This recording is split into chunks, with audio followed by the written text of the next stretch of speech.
हम सब ने जो करना चाहिए था वो नहीं किया।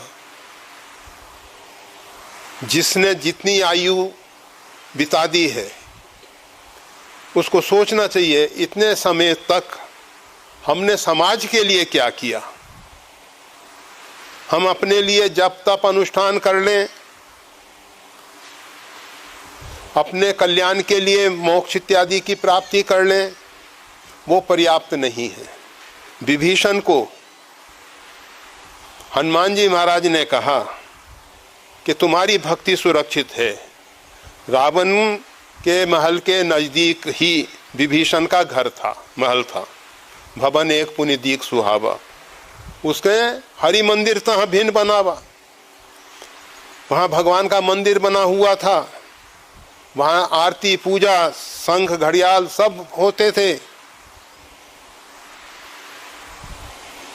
और रावण सब देखता था, सुनता था। दूसरी जगह गांव में अगर सुन लेता था कि वहाँ कोई भी धार्मिक उपचार हो रहा है, चाहे भगवत नाम संकीर्तन हो रहा है, वेद पाठ हो रहा है, भगवत पूजा आराधना यज्ञ हो रहा है, आपन उठ धावई रहे ना पावई। अपने अनुचरों को तो सब जगह नियुक्त कर ही रखा था, इसके उपरांत भी कहीं ऐसा हो जाता था तो रावण स्वयं उठ के वहाँ पहुँच जाता था। और वैसे रावण करस पान सोवस दिन राती, दो ही कार्य हैं उसके, करस पान सोवत दिन राती। मदिरा पान करता है और दिन रात ऐश आराम में पड़ा रहता है। परंतु उस नशे में भी जहां कहीं उसको मालूम पड़ जाता है कि धर्म का आचरण हो रहा है तो उसको नष्ट करने के लिए दौड़ता था। परंतु उसके विभीषण के लिए सब छूट थी। हनुमान जी महाराज ने कहा, विभीषण तुम केवल अपनी भक्ति से संतुष्ट हो, ये अनुचित है।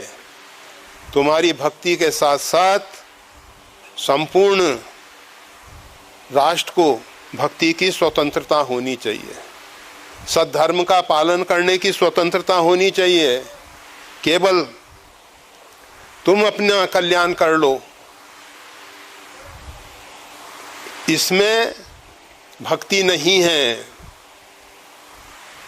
हमारे यहाँ जो भक्ति का श्रेष्ठतम स्वरूप है, परमात्मा में अनन्य भक्ति हो।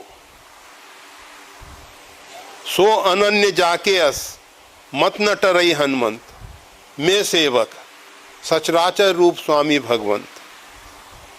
भगवान श्री राघवेंद्र ने श्री हनुमान जी महाराज को अनन्य भक्त का लक्षण बताते हुए कहा, अनन्य भक्त वही है जो सचराचर में, संपूर्ण चर और अचर, जड़ और चेतन में उस अपने आराध्य परमात्मा को देख रहा है और अपने आप को दासो हम, अपने आप को सेवक मान रहा है। मैं सेवक सचराचर रूप स्वामी भगवंत, सबकी सेवा में अपने आप को समर्पित कर रखा है। ये भक्ति का, अनन्य भक्ति का स्वरूप है। भक्ति का मतलब ऐसा नहीं है केवल हम कीर्तन भजन इत्यादि में लगे रहें। नरसिंह मेहता के चरित्र भी कुछ अंश में कुछ कहे गए बालक बालिकाओं के द्वारा, बड़ा आनंद हुआ। नरसिंह मेहता वैष्णव जन तो तेने कहिए, जो पीर पराई जाने। वो स्पष्ट कर देते हैं कि भक्त वैष्णव वही हैं जो दूसरे के दुख दरिद्र को, दूसरों के कष्ट को समझ सकते हैं, और केवल समझ सकते हैं इतना ही पर्याप्त नहीं है, उनके दुख दरिद्र को दूर करने के लिए प्रयासशील हैं, वही वैष्णव हैं। तो भक्ति केवल माला लेके बैठ जाने से नहीं कल्याण होगा। हम ये नहीं कहते कि माला नहीं करनी है। नरसिंह मेहता करताल लिए हुए, कीर्तन भजन गाते हुए सब जगह दिखाई देते हैं, परंतु इसके साथ साथ उनकी जो पवित्र विचारधारा है। वीडियो देखने के लिए धन्यवाद। श्री गुरुदेव की वाणी का और ज्यादा लाभ लेने के लिए कृपया हमारे चैनल को लाइक और सब्सक्राइब करना ना भूलें। चैनल का लिंक डिस्क्रिप्शन बॉक्स में उपलब्ध है। जय श्री राम।